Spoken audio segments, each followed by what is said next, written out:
Mesdames et messieurs, je vous présente un petit qui a compris le sens de la vie.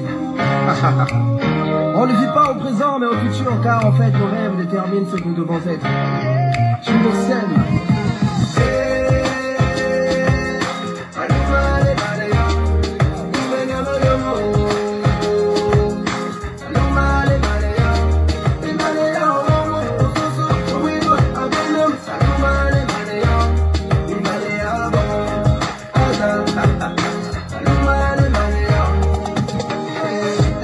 Se lève sur la terre des hommes, je vis des frères et des sœurs descendre dans nos rues, fêter la liberté.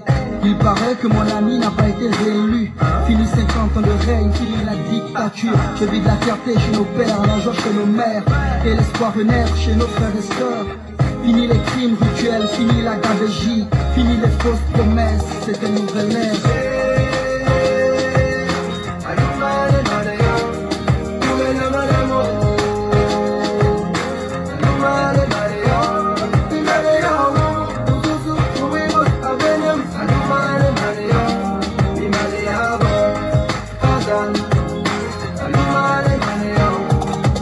La justice, oui, telle est la devise. Une pensée à tous ceux qui se sont battus pour ce pays.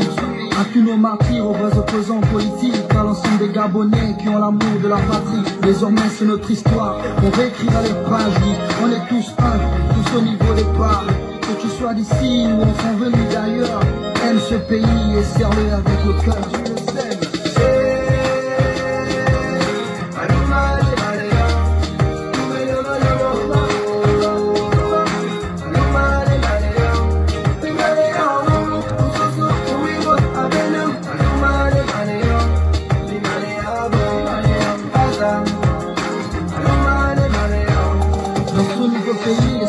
Sont tous rois, riches ou pauvres, on a tous les mêmes droits. Ce pays est le nôtre, c'est la terre de nos ancêtres. Les richesses du sous-sol, c'est pour tous les Gabonais. Du nord au sud, de l'est à l'ouest, nous cultivons l'amour et le sens du partage. Que Dieu bénisse le peuple et la nation tout entière. Une nouvelle art se lève pour bénir le presque frère.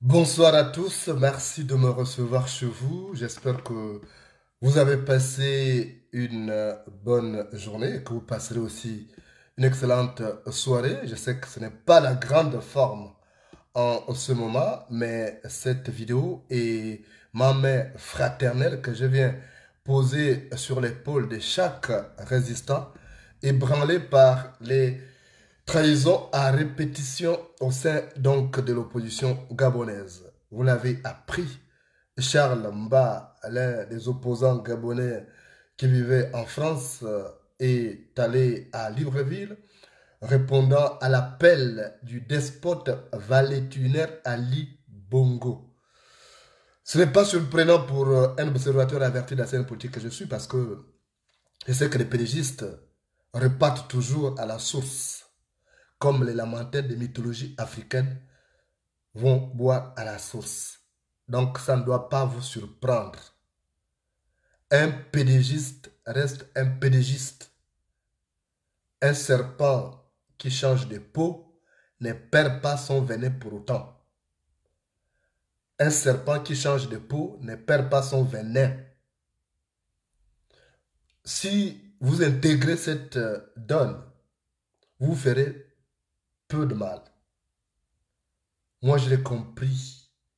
Vous savez, j'ai eu la chance que beaucoup n'ont pas eu, celle de commencer à travailler très tôt au quotidien national Union, journal pro-gouvernemental, laboratoire d'information du régime en place. Donc, j'ai côtoyé tout ce monde. Je connais les qualités et les défauts de ces gens.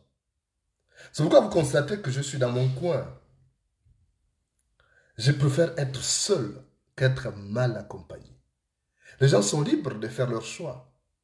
Je vous demande de ne pas les insulter, de ne pas insulter Charles Mbaye. Il a fait son choix. Et il faut le respecter. Mais je vous demande tout simplement de redoubler de vigilance.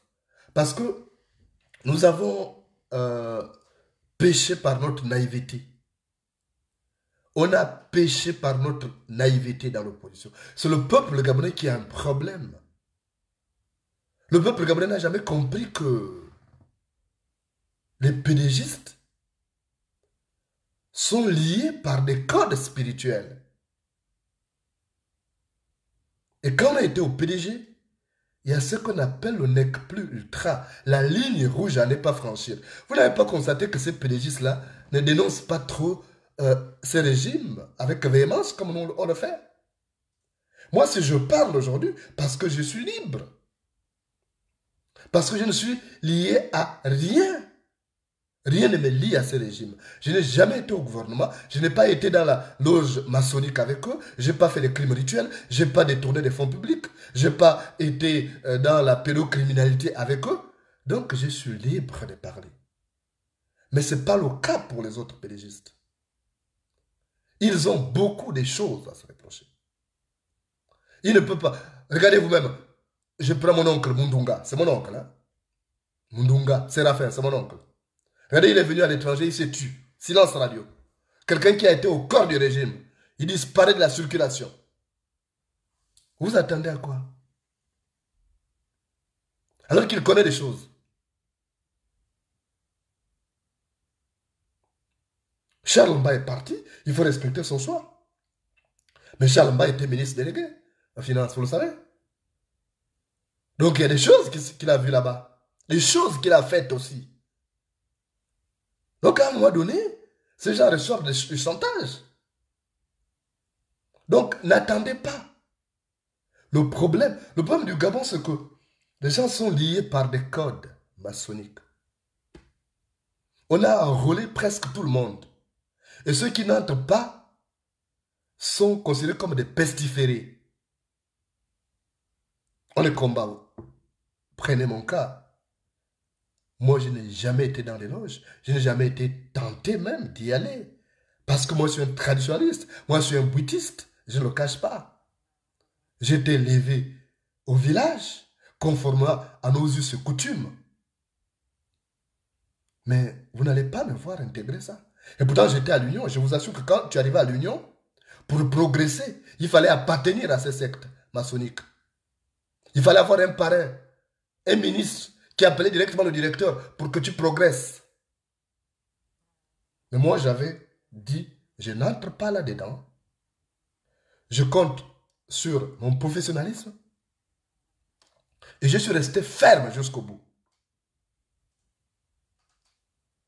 Et pourtant, j'ai gravi les échelons. J'étais devenu parmi les responsables du journal. J'étais chef de service fait divers et justice, le service chargé des investigations à l'Union.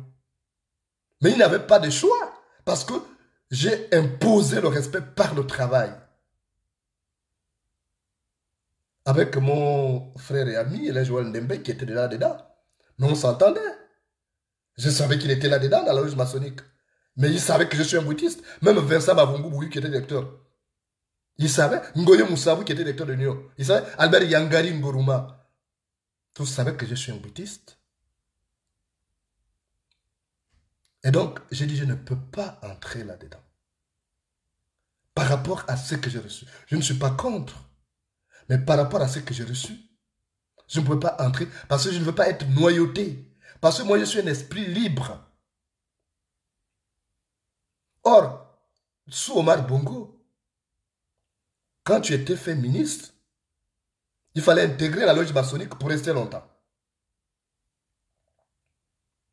Il fallait intégrer la loge maçonnique pour rester longtemps au gouvernement. Il fallait faire des choses sales. Parfois, il fallait même amener ta femme pour qu'Omar Bongo monte dessus. Il y avait des choses terribles. Des choses. Je ne progresse pas par le bouti. Le bouti, c'est une science que vous ne pouvez pas comprendre. Moi, je progresse avec mon intelligence. Je me suis préparé pour briller. Je suis né pour briller. J'étais préparé dans le Bouti pour affronter les épreuves de la vie. D'accord. Parce que c'est une initiation à l'école de la vie. Maintenant, les autres ont choisi la loge maçonnique, mais sauf qu'ils n'ont pas les mains libres. Parce que dans leur loge, on leur dit que quand vous voyagez à bord d'un navire, et si ça chavire, tu dois plutôt sauver ton frère de la loge, et non ton frère de la même famille, et non ta femme, et non ton enfant. C'est la solidarité. Donc, vous n'allez rien faire. Et vous allez voir que ces pédégistes vont toujours repartir. D'autres qui sont sortis de là sont dans un certain attentisme. Il y a des lignes qu'ils ne peuvent pas franchir. On le leur rappelle. Et quand on dit, écoute, tu reviens, ils sont obligés de repartir.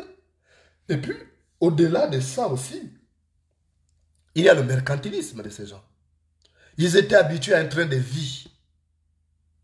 Quand ils sont au gouvernement, ils vivent. Ils font la tournée des grands-ducs. Ils ont un train de vie dispendieux. Ils sont habitués à ça, donc ils ne peuvent pas s'en passer. Ils sont habitués à ce qu'on les appelle Monsieur le ministre. Ils sont habitués à ce qu'on soulève leur sac. Ils sont habitués à avoir une maîtresse, 2 maîtresses, 3 maîtresses avec des villas qui coûtent cher. Quand ils perdent cette vie-là, ils ne tiennent plus. Ils sont obligés d'aller encore à la mangeoire. Parce que celui qui veut coûte que coûte d'un enfant épousera une femme enceinte. Celui qui veut coûte que coûte d'un enfant épousera une femme enceinte. Moi, j'ai compris, quand j'ai vu cette valse des pédégistes vers l'opposition, et j'avais émis des réserves, souvenez-vous de mes vidéos.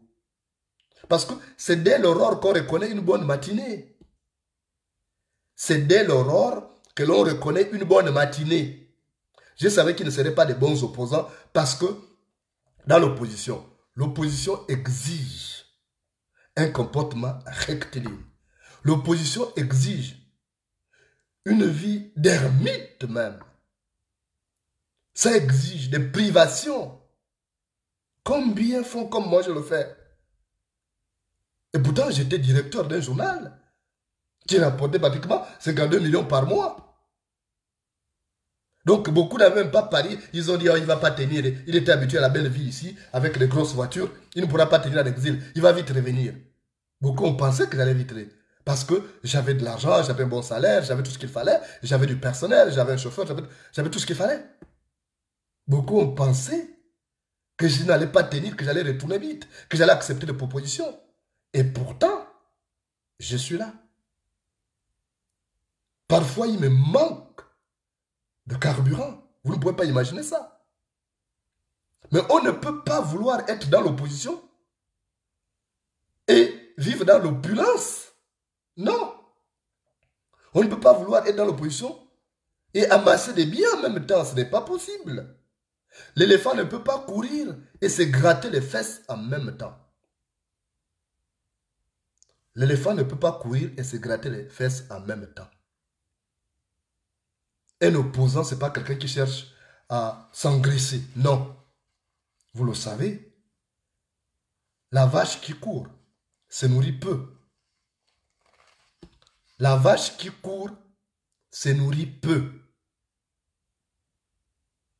C'est pourquoi, si nous voulons avoir une bonne opposition, il faut des personnes qui n'ont pas été dans cette école du PDG. Le PDG a perverti le Gabon. Le PDG a détruit le Gabon. Il faut une nouvelle génération d'hommes qui n'ont d'attache ni avec les Bongo, ni avec le PDG. Si vous voulez que ces gens-là soient redevables vis-à-vis du peuple. Parce que je trouve à la limite que ils se foutent de notre gueule. Les gens viennent tenir des discours et le lendemain matin, ils repartent comme si de rien n'était. En tout cas, ils ont amené des gens à combattre Ali. Ils ont amené des gens à aller affronter les escadrons de la mort. Parce qu'en 2016, ces leaders politiques qui sont répartis au PDG ont appelé les Gabonais à aller au quartier général de Jean-Ping, aller se faire massacrer. Mais ils font comme si de rien n'était. Ils repartent, tout honte bu, vers le PDG. Et comme il sait que le peuple va accepter ça, parce que ça aussi, c'est de notre responsabilité. C'est nous qui avons fait ces gens-là, ce qu'ils sont devenus. On leur a fait des salamalek. On leur a toujours fait des éloges dithyrambiques. Mais si tu fais des éloges à un chat, il se prendra pour la panthère. Si tu fais des éloges à un chat, il se prendra pour la panthère. Vous les avez trop mis sur le piédestal. Vous n'avez pas remarqué mon attitude? Pourquoi ces gens ne m'aiment pas? Parce que je les connais. Je les connais trop bien. C'est par respect que je ne parle pas. Mais je connais tous. Parce que je suis un enfant qui évolue dans le journalisme. Et c'est un métier qui me mettait directement en contact avec ces gens. Je les connais tous. De Jean Pinga, Yegendo. Enfin, je connais tous. Tous passés par l'union. C'est pourquoi, vous voyez, je ne vais pas. Quand ils viennent, même en Europe, ils ne peuvent pas m'appeler n'importe comment. Parce qu'ils vont me dire quoi? Parce que je sais qu'ils vont mentir. Donc, aujourd'hui, nous avons besoin de constituer une opposition faite de personnes propres, de personnes qui n'ont pas des casseroles, qui ne traînent pas de casseroles. Parce que ces personnes qui traînent des casseroles vont toujours repartir quand on leur fait du chantage. Vous vous demandez pourquoi l'armée n'arrive pas à agir. Mais même les officiers supérieurs traînent des casseroles. Ils traînent des casseroles. Excusez-moi, je présente un état grippal depuis hier soir. Et j'essaie, il fallait bien que je m'adresse à vous. Mais je vous dis tout simplement, arrêtez de mettre ces gens-là sur le piédestal. Arrêtez de compter sur eux pour libérer le Gabon. C'est ça notre défaut. C'est-à-dire qu'on ne respecte que les gens qui ont été au PDG et qui ont de l'argent. C'est ce qu'on traite comme des vrais opposants. Il y a des gens qui l'ont mis au PDG qui sont restés. Et donc je vous prends souvent le cas de Luc Bengonossi. Mais on ne le respecte pas parce qu'il n'a pas amassé les milliards au PDG. Or, voilà quelqu'un qui aurait pu être un bon président pour le Gabon. Il aurait pu être un bon président. Mais comme il n'a pas été au PDG, et les gens suivent plutôt l'argent, ce sont des électeurs alimentaires, donc ils le suivent plus. Ceux qui ont été au PDG qui ont amassé l'argent. Et on se retrouve avec ces pays bancals. On se trouve avec un pays parce qu'on passe à côté. C'est comme une belle femme qui passe tout son temps. Il y a des beaux garçons dans le village qui nous font la cour. Quand ils portent des sandales déchirées, des pantalons déchirés, alors elle n'accepte pas. Elle attend quelqu'un qui vient d'ailleurs, qui a de l'argent. Mais après, c'est pas forcément un bon mari. C'est pas forcément un bon mari. Et nous avons péché à ce niveau par notre naïveté. On pense que le bon opposant, c'est celui qui a été au PDG qui a l'argent. Mais qui vous a dit ça? Qui vous a dit ça? Et quand ces gens repartent, vous mettez à pleurer. Moi, ça ne m'a rien dit. J'ai eu mon frère Olivier Lokumba aujourd'hui. On en a parlé. Lui, il n'est pas surpris parce que lui aussi, il a tenu un journal au Gabon. Je savais que ça allait arriver. J'apprends qu'il y a même un activiste qui rentre au Gabon qui va se marier le 8 juillet. Comment c'est possible quand on est vraiment un opposant? Non. Un vrai opposant ne vit pas au Gabon. Un vrai opposant, un opposant qui représente une menace, ne rentre pas au Gabon et sortir. Non. En Afrique, Les vrais opposants n'ont leur place que soit en prison, soit en exil, soit au tombeau. Vous ne pouvez pas être un bon opposant vivant au pays en Afrique. Ce n'est pas possible. Quand vous voyez un opposant qui rentre, qui sort, qui rentre, qui sort, posez-vous des questions. Soit il n'est pas une menace pour le régime, soit il est en collision avec le régime. Mais sauf que vous n'avez rien compris. Quand vous parlez de ça, je vous avais prévenu qu'il y aura encore d'autres trahisons.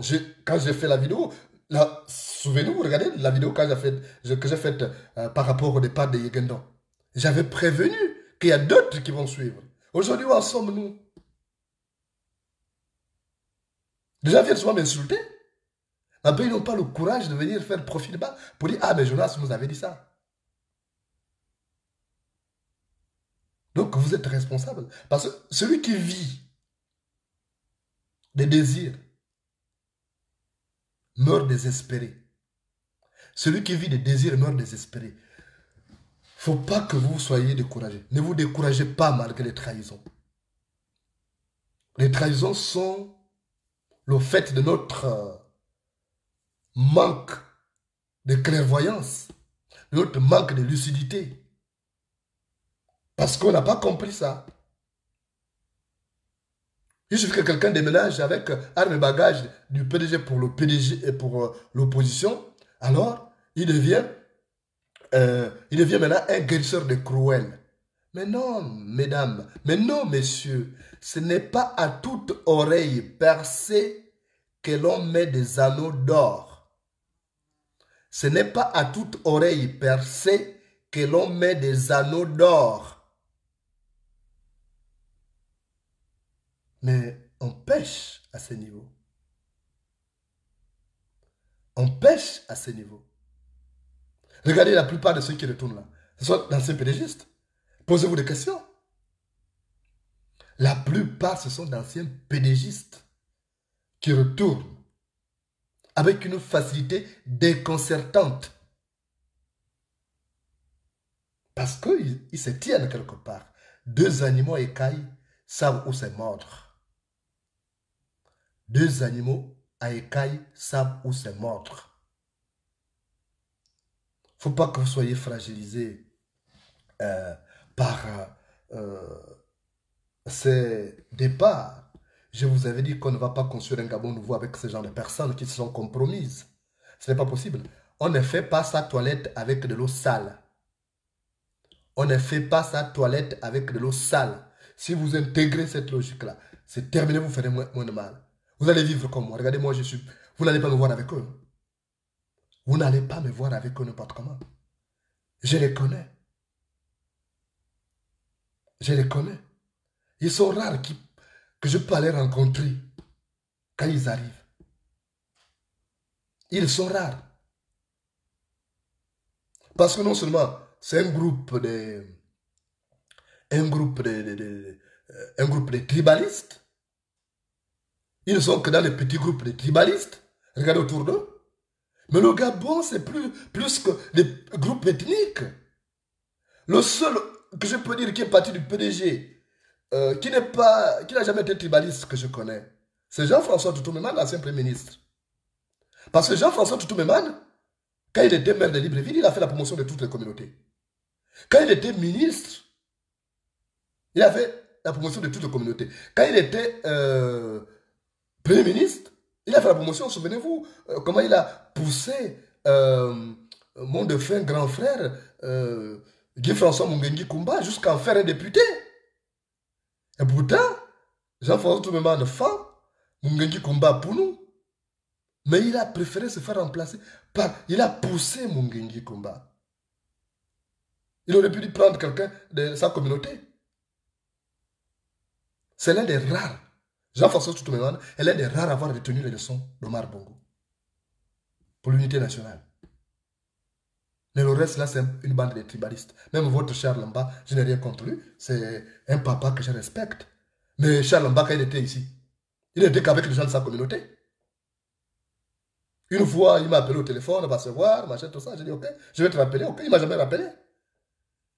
Mais c'est un groupe de tribalistes. C'est un groupe de tribalistes. Vous pensez qu'on va construire le Gabon avec des tribalistes? Le Gabon, c'est plus que ça. Et tous les hommes que vous voyez, ils ne progressent pas parce qu'ils sont restés dans leur cocon ethnique. Regardez un type comme Don Sima. Don Sima aurait pu être un grand leader national. Mais de passer au Yem, Don Sima devient quoi? Quand vous enlevez Don Sima de Yem, ils ont pensé qu'à rester dans le cocon ethnique. Or, le Gabon n'a pas besoin de ça. Le Gabon a besoin d'un enfant qui est gabonais d'abord. Et qui se sent gabonais partout où il passe. Et que quand les gens viennent demander l'audience, quand il les reçoit, il ne doit pas demander, tu es l'enfant de qui, tu es de quelle ethnie, tu viens d'où. Non. Mais on n'a pas ces leaders. Nos leaders politiques manquent d'épaisseur nationale. Parce qu'ils sont restés dans leur cocon familial.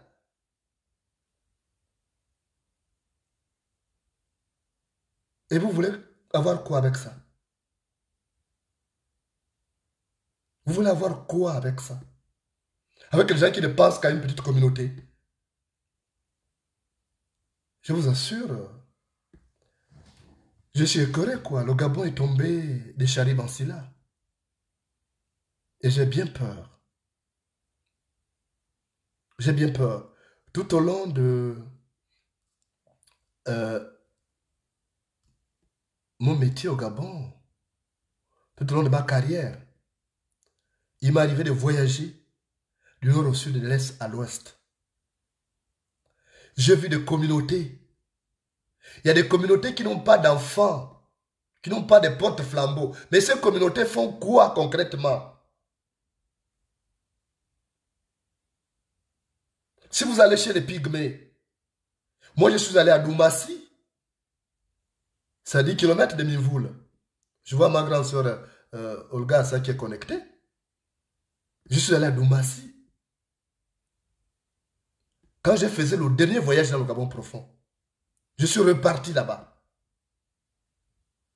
J'ai des photos que je peux vous montrer. Mais quand vous voyez cette communauté, elle n'a pas de représentant dans l'affaire décisionnelle de l'État. Est-ce que chaque communauté est obligée d'avoir un président? Non. Est-ce que chaque communauté est obligée d'avoir un ministre? Non. Mais quand on est ministre, on est au service de la nation. On est au service de la nation. On n'est pas au service d'un groupe. Or là, Ali Bongo et ses amis ont tribalisé l'administration gabonaise. Quand vous êtes pour nous, quand vous accédez à un poste, vous prenez tout le monde, il n'y a que des pour nous. Mais vous n'allez pas trouver tous les cadres compétents dans votre ethnie. Je suis désolé. Il fallait prendre des compétences ailleurs.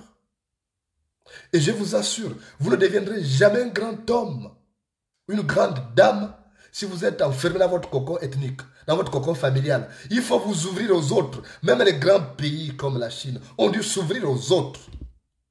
Mais l'intelligence est un fruit extrêmement chez le voisin. Or, chez nous au Gabon, on pêche par ça.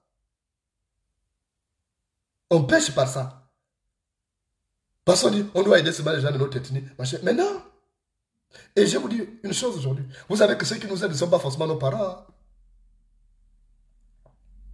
Moi, je suis en exil.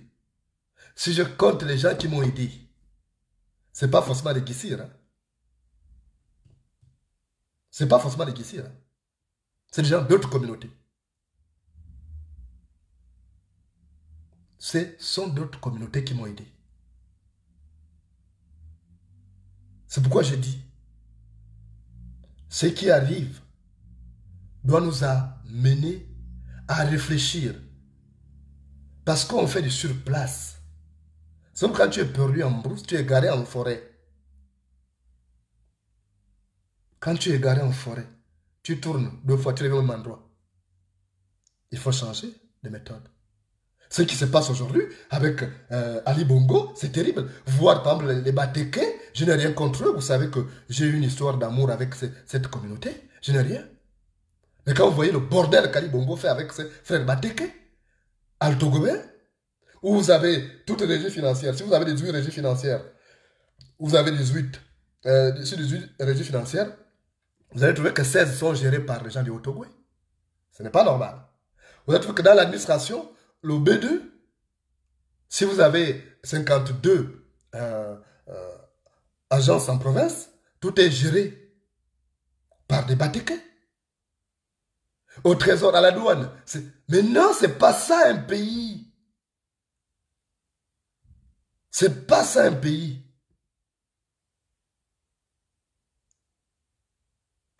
Je vous assure, si demain, nous avons la chance de prendre ces pays, et je sais que ça va arriver,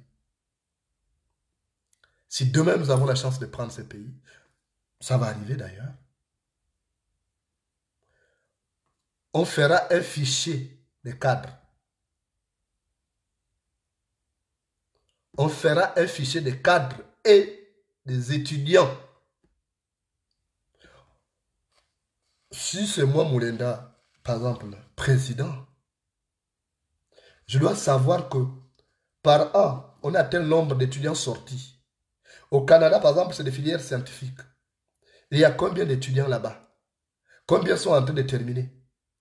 Pour préparer déjà leur poste, pour qu'ils soient motivés à rentrer au pays, qu'ils ne soient pas obligés de faire des boulots pour lesquels ils ne sont même pas spécialisés. Sans tenir compte de ces histoires d'ethnie. Parce qu'il n'y a que ça pour sortir de là. Quand on prend seulement dans son cocon familial ou ethnique, il y a une forte possibilité, éventuellement, d'avoir la médiocrité. C'est ce qu'Ali Bongo a fait. Il a catapulté des tocards à des postes de responsabilité. Aujourd'hui, on se voit qu'un pays qui est au rabais. J'ai vu même au niveau de l'enseignement, regardez, quand on fait le recrutement. Or, avant, les enseignants, c'était des... Mais aujourd'hui, vous avez... Parce qu'on recrute sur la base du népotisme. Donc, aujourd'hui, le tribalisme, ne me parlez pas de mes parents. Il n'y a pas que les femmes, arrêtez. Tout le monde est tribaliste au Gabon. Toutes les communautés sont comme ça. Il n'y a pas que les femmes. Vous parlez des femmes parce qu'ils sont plus nombreux. D'accord, je comprends. Mais il y en a partout. Les Batékés, vous ne voyez que les femmes. Mais vous ne voyez pas les Batékés. Plus tribalistes que les Batékés au Gabon, il n'y en a pas. Plus tribalistes que les Batékés au Gabon, il n'y en a pas.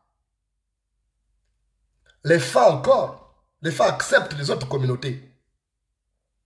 Même quand vous voulez aller épouser une fille femme, les parents vous laissent la fille femme aller en mariage. Mais chez les Batékés, ce n'est pas la même chose. Moi, j'étais chez les Batékés.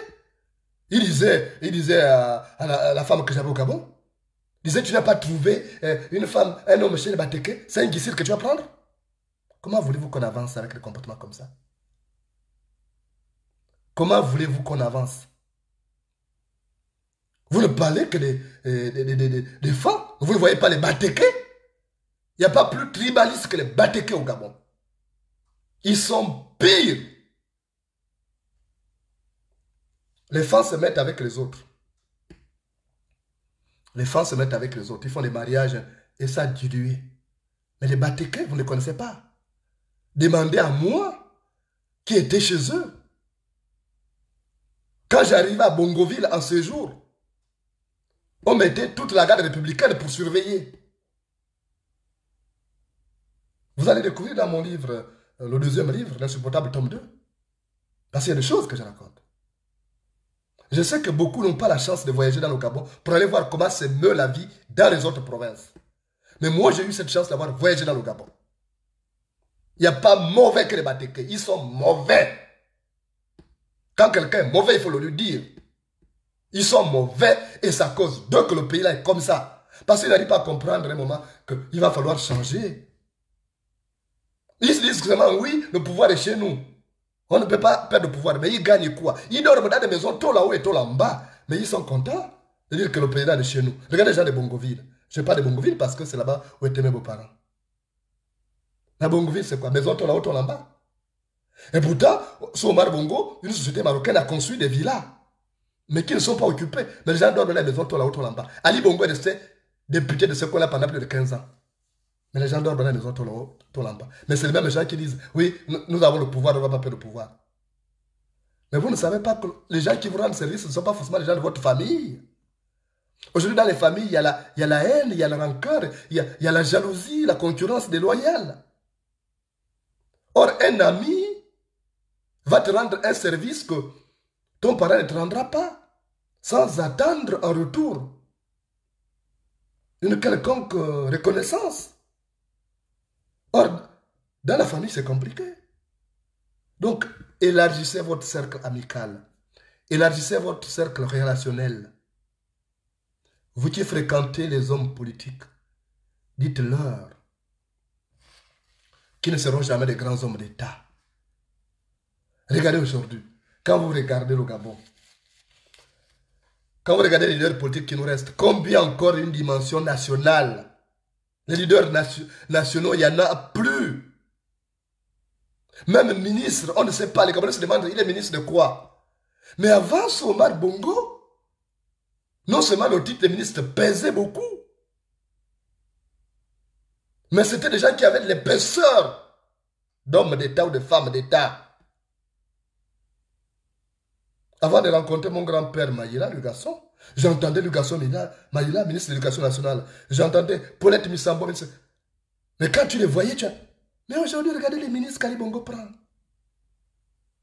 C'est la racaille. Il a rabaissé toutes les fonctions. Il a cassé le mythe de ses fonctions. Parce qu'il a voulu faire dans le népotisme. Quand il est venu, il a décapité l'administration en 48 heures. Plus de 400 agents, machin, envoyés, en disant, ils ont appelé ça le tsunami. Mais vous n'allez pas décapiter l'administration. Vous allez arriver jusqu'aux secrétaires généraux qui sont des têtes pensantes des administrations, qui connaissent tout. Et le résultat, on se retrouve avec un pays bloqué. On a envoyé des gens qui connaissaient des érudits. On les a envoyés à la maison. Aujourd'hui, il y a beaucoup de gens qui sont à la maison. Alors qu'ils n'ont pas encore atteint l'âge de la retraite.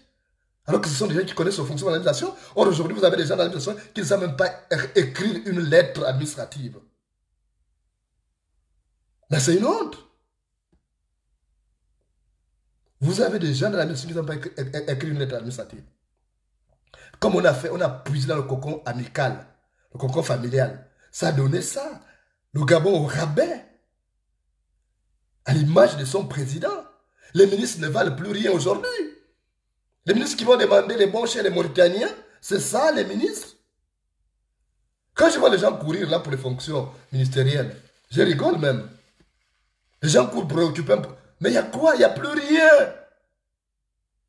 Non seulement on a cassé le mythe de ces fonctions, mais ça n'a plus de contenu. Donc ils n'auront rien à ceux qui trahissent là. Celui qui arrive le dernier à la source n'épuise que de l'eau trouble.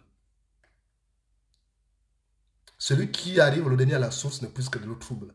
Je vous assure que les ministres de jeunes, c'est du gros n'importe quoi. Moi, j'ai connu des vrais ministres qui pesaient, qui avaient de l'étoffe. Quand tu écoutais le nom Toutou Memane, et Toutou Memane a la tête bien remplie. C'était pas un délinquant. De là qu'on a pris, c'est quelqu'un qui a fait ses études. Je me rappelle la première fois que Toutou Memane et moi on a eu le premier, il était ministre de l'Habitat. Il est venu à l'Union, il s'est fâché. Parce qu'on parlait de logement. Il était ministre de l'Habitat. Mais j'ai discuté avec un homme qui avait du répondant. Et il est venu, il m'a fait comprendre que le problème n'était pas à son niveau, avec les termes qu'il valent. Et tu parlais, et c'est le seul jour-là que j'ai eu le respect pour Toutou Memane. Mais les autres ministres là, le gouvernement qui est passé là, les ministres peuvent passer là, vous ne savez pas que c'est un ministre. Sauf les artifices là, les véhicules, autres machin. Donc les gens continuent à courir, aller là-bas.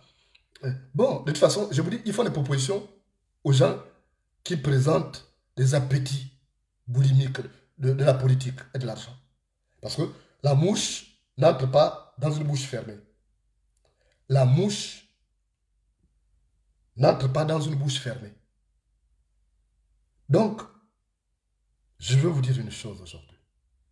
Nous ne devons compter que sur nous-mêmes. Nous ne devons compter que sur une recomposition de la classe politique. Laissez tous les pédégistes partir. Ils n'ont qu'à retourner. Et comme ça, on va composer une opposition qui n'aura en son sein que des personnes qui n'ont pas été là-bas, qui n'ont pas de dette morale, qui ne sont pas liées par des pactes maçonniques. À partir de ce moment-là, ils n'auront pas à craindre. Si on a cette opposition, on va aller plus loin. Mais si on a déjà, remarquez vous-même, ces gens-là, ils nous ont retardés. Ils ont plombé le combat. Ils ont plombé le combat. Parce qu'ils sont venus avec leur méthode rédhibitoire à la libération du Gabon. Et ils n'ont pas voulu, quand on veut proposer autre chose, alors qu'eux, ils n'étaient pas habitués au combat politique. Ils n'ont pas voulu nous entendre, nous comprendre, nous écouter. Ils ont imposé, regardez Jean Ping. Quand il est venu avec l'argent, il a imposé. Et il a compris le fonctionnement de la société gabonaise. Donc il est venu avec l'argent, il a imposé. Or, quand même, dans la société africaine, quand tu entres dans une maison où les gens dansent, il y a un temps d'observation, tu te mets d'abord comme ça, tu regardes de quel pas les gens dansent. Tu te mets pas tout de suite à danser comme ça. Sinon, tu vas danser avec le mauvais pas. Jean Ping est venu. Il n'a pas fait ses pas dans l'opposition. Avec l'argent, il s'est imposé comme candidat. Ok. Mais qu'est-ce qu'on a donné après? Regardez, il ne parle même pas. Dieu seul sait. Ces enfants continuent à avoir des marchés. Or, aujourd'hui au Gabon, tu ne peux pas être opposant et ta famille a toujours des marchés. Ce n'est pas possible. Moi, aujourd'hui, mes enfants ne peuvent même pas avoir même le visa pour venir en France facilement. Enfin, ne serait-ce que le passeport. Comment les autres font? Comment les autres font pour être opposants et entrer et sortir comme ils veulent? Avoir des marchés avec le pouvoir. Comment ils font? Comment les activistes là font? Être opposants au régime d'Ali Bongo et entrer au Gabon, aller se marier et ressortir? Il y a un problème. Et quand vous vérifiez bien, c'est des gens qui ont été là au PDG, qui ont eu à jouer un rôle important à un moment ou à un autre de la vie de ces partis politiques. Donc, si nous voulons exister, si nous voulons libérer le Gabon, nous ne devons compter que sur une nouvelle génération. Une génération qui n'est pas liée par des pactes maçonniques. Et ceux qui sont des vrais résistants là, qui sont entrés là par conviction, il faut éviter de vous faire appâter. Parce que derrière ces propositions alléchantes, se cache un danger. Je vous dis une chose. Le python qui veut t'avaler commence par te lécher. Le python qui veut t'avaler commence par te lécher. Donc, il nous faut absolument... Non, ne défendez pas Ping. Vous ne connaissez pas les informations que j'ai sur Ping. Arrêtez. Vous ne connaissez pas les informations que j'ai sur Ping. Hein? Voilà. Arrêtez. Ne défendez pas. Je sais de quoi je parle. Et vous n'allez pas voir Ping parler comme ça, machin, parce qu'on se connaît. Ne venez pas défendre les gens ici. Je vous dis tout simplement, en ce qui concerne le Gabon, il y a un problème. Le problème, c'est notre naïveté. On prend n'importe qui et puis on le met devant. Mais dans nos sociétés traditionnelles, il faut faire tes pas. Quand tu arrives dans un milieu, c'est comme à l'école, il y a le CP1, le CP2, enfin vous avez changé maintenant votre terme là, première année, tout ça. Bon, mais nous, à notre époque, c'était CP1 jusqu'au CM2, avant d'aller en 6e. On ne peut pas te prendre directement du CP1 pour t'amener en 6e. Non. Or, aujourd'hui, dans l'opposition, on n'a pas fait ça. On a jugé les gens. C'est-à-dire qu'on apprécie la valeur d'une personne à travers son porte-monnaie. Non, il faut arrêter. Il y a des gens qui ont des valeurs. Quand ils viennent, ce n'est pas l'argent qu'ils amènent pour développer le pays. Pourquoi exiger que la personne qui arrive soit forcément quelqu'un de nanti? Non. Il y a un budget de l'État pour développer le pays. Mais si quelqu'un a des idées novatrices, mais portez cette personne au pinacle. Les gens ont pensé que nous on prenait Ali Bongo parce que c'est le fils du chef d'État et machin, tout ça. Mais il fait pire que l'autre. Regardez le désordre qu'il fait. Il s'enrichit plus que son père. Parce que c'est des enfants gâtés. Il n'a jamais connu la galère. C'est pourquoi il fout du bordel. C'est normal. Celui qui a connu la famine connaît le goût du repas. Celui qui a connu la famine connaît le goût du repas. Donc, enlever cette idée-là qui consiste à dire toujours non, il faut prendre quelqu'un qui est déjà riche. Mais il fait quoi? Est-ce que avec son argent, il va développer le pays? Non. Il faut mettre des lois fortes. Pour que quelqu'un qui arrive ne vole pas. Qu'il soit riche ou pauvre, mais quand il arrive, il ne doit pas voler. Et s'il vole, il doit être destitué. Il nous faut qu'on arrive à ce niveau. Quand on aura fait ça, on n'aura plus ce qu'on a là. Là, c'est la racaille. Ce n'est pas la classe politique, c'est la crasse politique. Faites la différence. Nous n'avons pas une classe politique. Nous avons une crasse politique. Il faut des lois fortes. Pour qu'un ministre ne vienne pas voler. Pour qu'un président ne vienne pas voler. Qui se contente de ce qu'on lui donne. Parce qu'ils en ont suffisamment. Pourquoi mettre encore la main dans la caisse de l'État? Il faut mettre un état de droit. Or, Ali Bongo, voleur qu'il est, ne mettra jamais tous les instruments d'un état de droit. Ce n'est pas possible. Tout simplement parce que le sorcier qui égorge les autres n'aime pas que le couteau passe près de son cou. Le sorcier qui égorge les autres n'aime pas que le couteau passe près de son cou. Donc, je vais vous dire, ne vous découragez pas, malgré les trahisons. Moi, je n'appelle même pas ça trahison. C'est un retour à la maison mère. Trahison signifie que, bon, moi, je les ai pris pour des opposants. Non, moi, je les ai jamais pris pour des opposants. Ce sont des mécontents politiques. Je vous l'ai dit. Ce sont des mécontents. D'autres parce qu'ils avaient perdu leurs privilèges. Ils ont fait la baboune tombante. C'est comme une femme, vous voyez. Quand elle est sévrée, on ne la regarde plus. On a pris une autre femme, elle fait la tête. Elle sort comme elle veut, elle fait ce qu'elle veut, elle voyage, elle va passer le week-end chez ses parents. Elle ne prévient pas. Mais si tu répares là-bas, si tu arranges tout là-bas dans la chambre, est-ce qu'elle va encore se comporter comme ça? Non. Elle ne va pas se comporter comme ça. Elle ne va pas se comporter comme ça. Donc c'est le comportement des pédagogistes là. Ils sont comme des épouses, c'est vrai sexuellement. Et une fois qu'on leur donne leur dose adulte, elles reviennent à meilleurs sentiments. C'est le problème avec les pédagogistes. Donc vous n'allez pas crier chaque fois. Demandez combien ont renoncé volontairement comme ça aux fonctions. Combien? Non. Et ça aussi, nous voulons construire une nouvelle société demain. Ça n'a pas de l'éducation qu'on donne aux enfants. Tenez compte de ça. Commencez par donner une bonne éducation aux enfants. Ne pas les habituer à une vie dispendieuse, à une belle vie. Donner aux petites filles de 12 ans déjà les téléphones iPhone 12. Non. Donner aux petits garçons les téléphones de cadeau d'anniversaire iPhone 12. Non. Parce que demain, ils seront des mauvais gestionnaires. Ils vont voler, ils sont habitués à ça. C'est ça la différence entre eux et nous. Moi, j'ai reçu une éducation bled, où quand j'ai à manger, je mange. Quand je n'en ai pas, je reste. Et ça, c'est quelque chose de formidable. Ce qui fait que quand je n'en ai pas, tant pis. Mais, combien le font? Le PDG, c'était le gaspillage des fonds publics. C'était la folie à la limite. Donc, ne vous découragez pas. Ce pays va se libérer. Il y a le temps qui fait son tri. Le temps fait son œuvre de tri et il faut compter déjà sur ça. La nature, c'est comme ça. Ce temps-là, le retard à l'allumage, là, c'est bien, ça nous a permis de savoir qui est qui. Ça nous a permis de savoir que tel est mauvais, que tel c'est un faux opposant. Et naturellement, on peut maintenant, dans un pays libéré, avoir déjà une idée précise sur chacun de nous. Ça, c'est très important.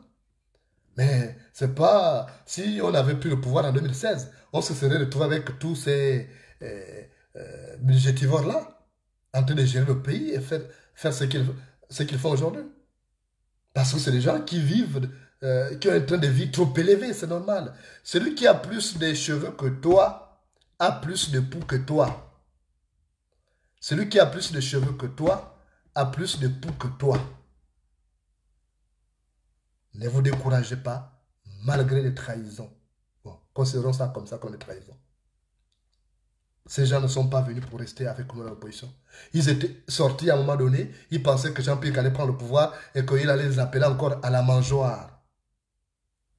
Et comme il y a du retard à l'allumage, ils ont compris que Jean-Pierre ne prendra pas le pouvoir, ils sont en train de faire leur demi-tour. Ils repartent là où ils étaient. Mais ce ne sont pas des opposants. Ils n'ont pas de conviction. Ceux qui sont en France, je vais bientôt terminer par ça. Ceux qui sont en France, qui repartent. Il y a des gens qui sont venus en Europe pour se chercher. Ils n'ont jamais eu une situation stable au Gabon. Ils n'ont vécu qu'à partir de la politique du PDG. Ils sont venus se chercher en Europe, ils n'ont pas trouvé. Ils vivotent. Ils sont obligés de repartir. C'est parce que les gens là considèrent la politique comme une denrée marchande.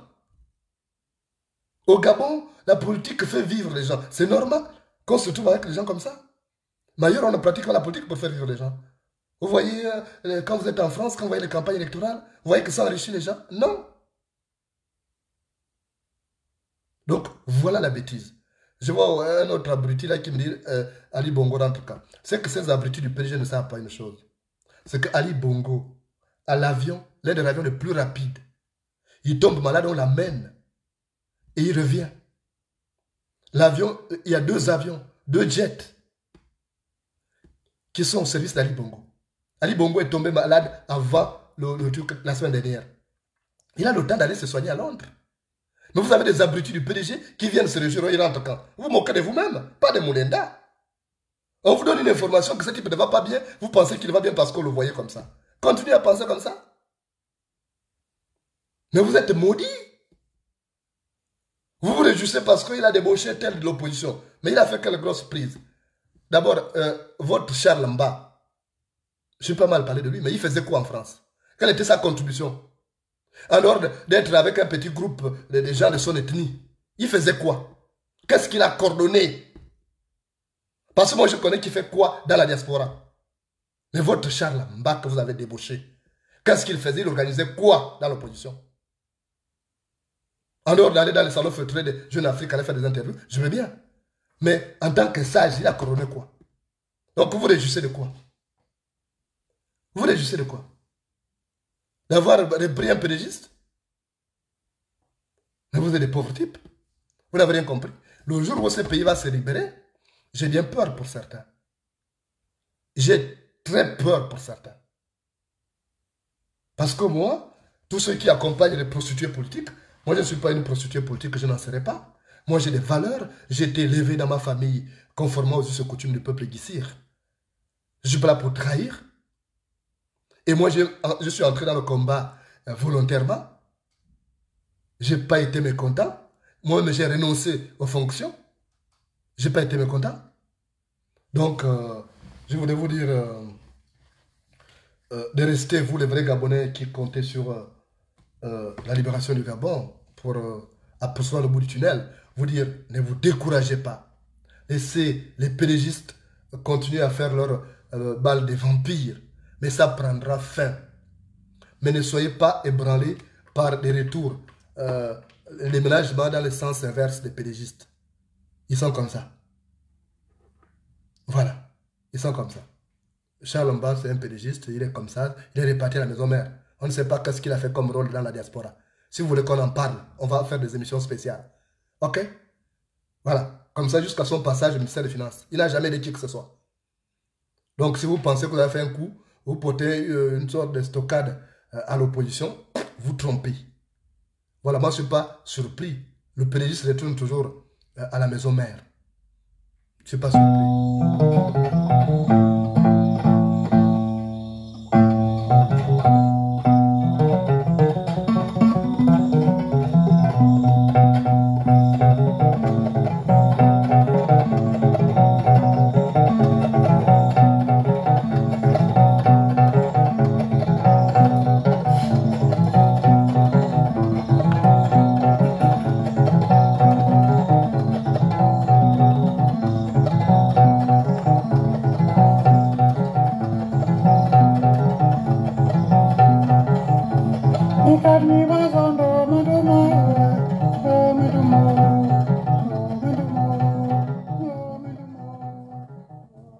Je disais que les pélégistes repartent toujours à la maison mère. Parce qu'ils sont habitués, ils se sentent mieux là-bas. Un pélégiste est comme un serpent qui change de peau, mais qui ne perd pas son venin pour autant. Alors, méfiance. La méfiance doit être notre leitmotiv. Ne prenez pas ces gens-là pour des guérisseurs de cruels. Parce que tôt ou tard, ils vont repartir. Ce ne sont pas des ceintures de sécurité. Vous devez vous en méfier. Un pélégiste, c'est un pélégiste, quel que soit son discours hypocrite, quel que soit son discours populiste, il reste un pélégiste. Dans un village, il y avait un homme qui avait son bétail, qui avait un enclos, et on trouvait des moutons, des chèvres, on trouvait même des bœufs. Il s'appelait Mumbina. Alors Mumbina, c'était un grand chasseur. Il avait, à la limite, été braconnier. Parce que chaque jour que Dieu faisait, Mumbina allait en brousse pour tuer du gibier. Il avait tellement tué du gibier que la forêt d'à côté était devenue presque sèche en gibier. Mais voilà qu'un jour, il y avait une lionne. Comme vous le savez, chez nous en Afrique et un peu ailleurs, chez les lions, ce sont les femelles qui chassent. Il y avait une lionne qui était affamée, mais qui était enceinte, qui était prête à mettre bas. Elle voulait manger quelque chose. Mais il n'y avait plus d'autres animaux dans la forêt à côté. Parce que Mumbina avait déjà massacré. Et c'est comme ça que cette lionne s'est mise à progresser vers le village. Parce qu'elle avait entendu les cris des bêtes, des cabris de Mumbina. Et c'est comme ça que la lionne a vu l'enclos où il y avait les bêtes de Mumbina.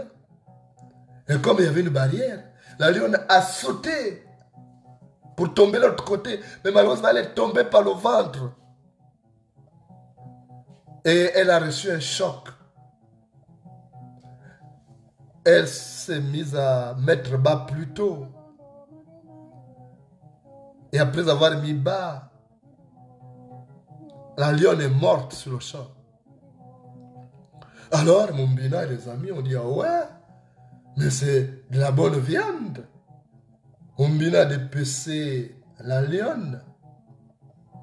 Elle a partagé au reste du village. Et après, le petit de cette lionne-là, donc le lionceau, est resté là. Mumbina a dit, je vais l'élever, il deviendra certainement comme nos chats. Et le lion a commencé à grandir, à grandir, à grandir. Et il s'est mis même à bêler comme les moutons parce qu'il pensait qu'il était mouton. Il faisait tous les actes. Il mangeait même l'herbe comme les moutons qui étaient là parce qu'il est né là, il a grandi là. Alors, il s'est dit que c'était qu'il était aussi un mouton, qu'il faisait partie des moutons là, des chèvres là. Donc il mangeait ce que les chèvres mangeaient, il mangeait ce que les moutons mangeaient. Il a grandi, il a grandi, il a grandi. Il est devenu adulte. Et voilà qu'un jour, un autre lion qui cherchait sa pitance arrive à l'oreille du village et voit l'enclos où il y avait beaucoup de bêtes et aperçoit un autre lion à l'intérieur. Et c'est comme ça que le lion a dit, oh, mais qu'est-ce que le lion a fait là avec les moutons? Il joue avec les moutons alors que c'est de la viande fraîche. Attends, moi je m'avais quand même posé des questions. Donc le lion là est venu près de l'enclos de Mumbina pour approcher le lion qui avait grandi là. Pour dire, il vient d'abord. Au contraire, le lion a fouillé même. Il dit, mais pourquoi tu me fouilles? Toi, tu es de la famille. Tu es de ma famille. Le lion ne voulait rien entendre. Il dit, je suis de ta famille, viens ici. Le lion ne voulait rien entendre. Il dit, attends, je vais te prouver que nous sommes de la même famille. Alors on va aller à la rivière qui est derrière là. Et c'est comme ça que le lion l'a quand même suivi. Il a dit, regarde là, c'est notre miroir. Quand tu vois l'eau là. Quand tu regardes là, tu te regardes et tu me regardes. Tu vois pas qu'on se ressemble? Le lion a dit, oui, c'est vrai que tu as raison. C'est vrai, tu as raison. Il dit, nous sommes de la même famille. Tu ne dois pas rester avec les moutons là-bas et les chèvres. Au contraire, ça, c'est notre gibier. On reste ici et on va de temps en temps faire des excursions là-bas pour aller les manger. C'est de la viande. Tu n'es pas chèvre, tu n'es pas mouton. Ne va plus là-bas. On ira là-bas rien que pour prendre quelques têtes pour manger. Et c'est comme ça que le lion a dit, ah oui, finalement, je ne suis pas un mouton, je ne suis pas une chèvre. Alors moi, je reste en brousse. J'irai là-bas rien que pour aller les dévorer. C'est ce que font les opposants PDGistes, les mécontents du PDG, tapis dans l'opposition. Donc, ils repartent là-bas pour venir pêcher dans l'opposition. À vous d'être vigilants. À vous d'être vigilants. Pour comprendre que ces gens n'aiment pas le Gabon. Parce que quand on aime le Gabon, on ne peut pas trahir le pays. On ne peut pas décevoir les espoirs. Comme ça se fait comme ça. Malheureusement. Malheureusement. On n'a pas une classe politique. On a une crasse politique. Et quand c'est comme ça, il faut se débarrasser de cette classe-là. Parce qu'on ne peut pas construire le pays avec les oripeaux. Comme ceux-là qui, chaque fois, déménagent comme ils veulent. Quand on aura compris la nécessité de construire une opposition sur la base des valeurs morales, la base de l'éthique, alors on fera un grand pas vers l'avenir. Et c'est le Gabon qui gagnera. Alors, ne vous découragez pas, chers résistants, malgré les trahisons, le combat continuera jusqu'au bout. Avec ou sans eux, le Gabon va se libérer parce que le serpent n'a pas de bras, mais il grimpe aux arbres. Le serpent n'a pas de bras, mais il grimpe aux arbres. Bonsoir chez vous.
Mesdames et messieurs, je vous présente un petit qui a compris le sens de la vie. On ne vit pas au présent mais au futur car en fait nos rêves déterminent ce que nous devons être. Sur scène.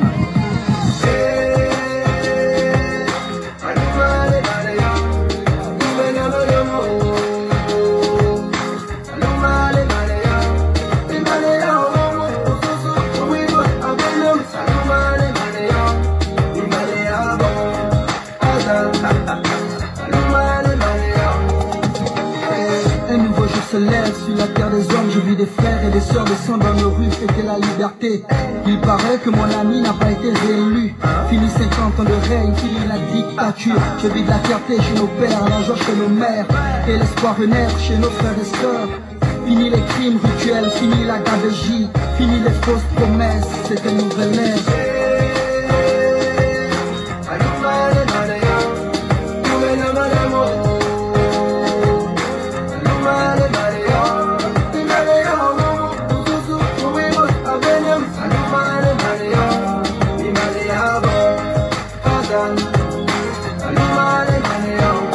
Union, travail, justice, oui, telle est la devise. Une pensée à tous ceux qui se sont battus pour ce pays.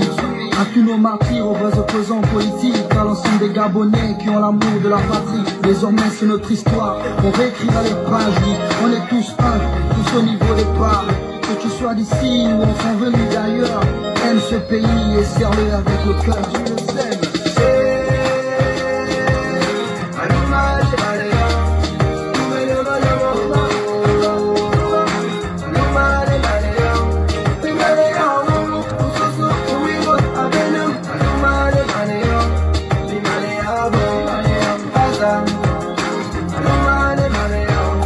Dans ce nouveau pays, les citoyens sont tous rois.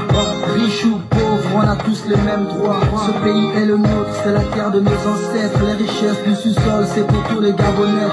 Du nord au sud, de l'est à l'ouest, nous cultivons l'amour et le sens du partage. Que Dieu bénisse le peuple et la nation tout entière. Une nouvelle ère se lève pour bénir le passe de frère.